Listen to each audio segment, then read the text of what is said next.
Hi, how's it going, Steve? This is a little updated video for English 516.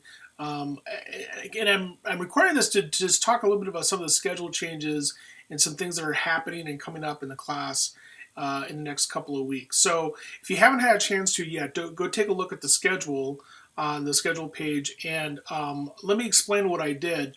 Um, Originally for week 8, I had next week. I had planned us talking about copyright and plagiarism issues and things like that. And then I kind of thought about it and decided, well, the thing that is going to become really interesting and problematic and train wreckish and other things with this MOOC that we've been participating in is the last part of the term. Because the last thing that they're having us do is each of us are supposed to make a project, a digital artifact, and post that someplace. And then there's going to be this assessment process for how that all turns out.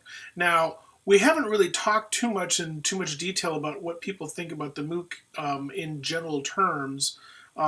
It's been pretty vague as far as that goes. I think the people in class have had a hard time trying to figure out how to grab onto it in terms of a conversation.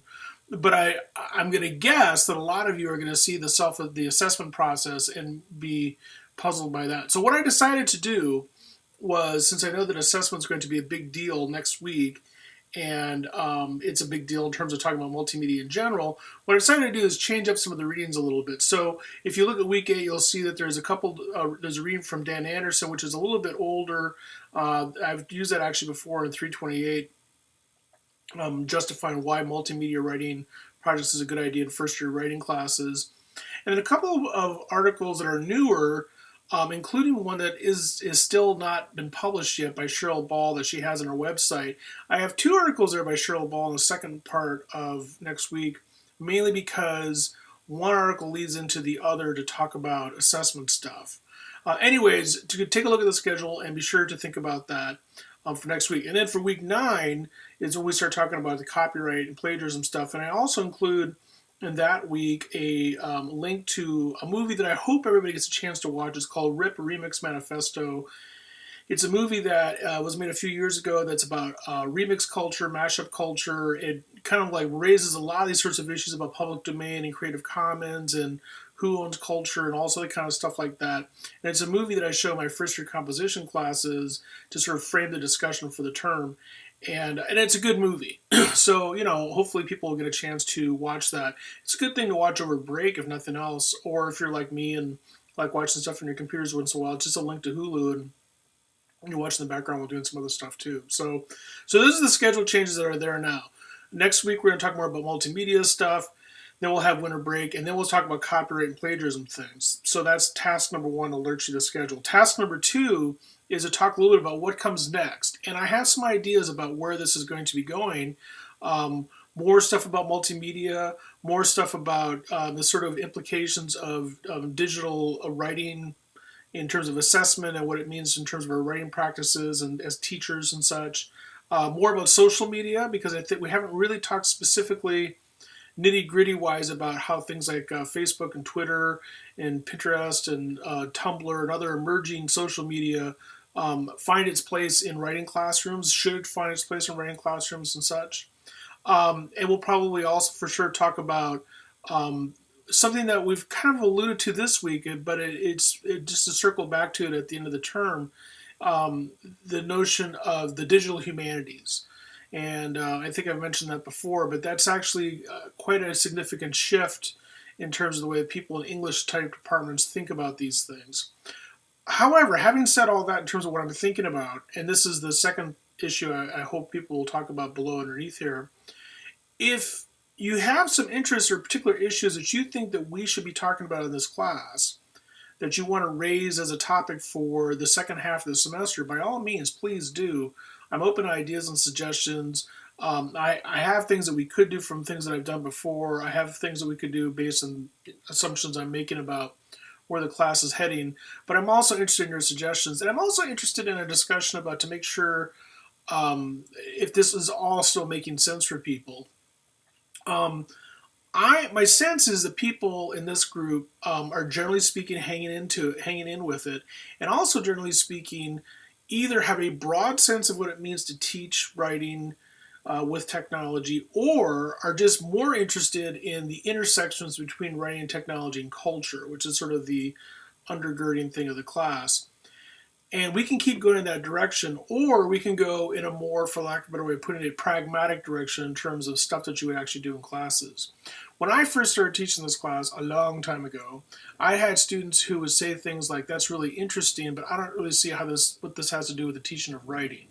And I realized that for those students back then, I really had to connect it to classroom practices in a way that I'm not sure I necessarily need to do with this group here, but I don't know that. So that's hopefully part of the discussion below. In other words, for the second part of the semester, are you looking for things that are more concrete in terms of teacher-student classroom practices? Or are you enjoying the sort of discussion that we've had up to this point where it's fairly abstract and we circled back to classroom practices in a somewhat indirect way? So give me some feedback on that. Two more things to wrap up this video. The first thing is that we're going to wrap up the MOOC this next week, and part of what you need to do for that is the digital artifact. Now, what I'd like you to do for that is follow the instructions on the MOOC, participate in the assessment process on the MOOC, and then we'll also have a place here where I will post a link for, a discussion space for people to post their digital artifacts. What is these digital artifacts can be? Well, if you look at what they have on the e-learning digital cultures page, almost anything could qualify. In fact, you could make a pretty good argument that the blog that you have to keep as part of this class would qualify as a digital artifact. But one way or the other, that's one of the things that we're going to be doing this next week, is looking at these digital artifacts that are being created in this other class and that we're going to be creating as part of our experience. And also a sort of final wrap up of how this whole MOOC thing went. It's been an experiment, and it's been interesting to read about from different folks. I think that my sense is people have found it kind of interesting and also kind of puzzling. I mean, that's sort of my take on it, at least. I think that as I've blogged about on my own blog about this a little bit, if I had known the direction that these folks were going to take with this MOOC to make it such a decentered place, such a sort of non-classroom kind of experience, I might have actually picked a different MOOC for us to follow, just so that people in this class would have a better sense of what some of these MOOC trends have been about.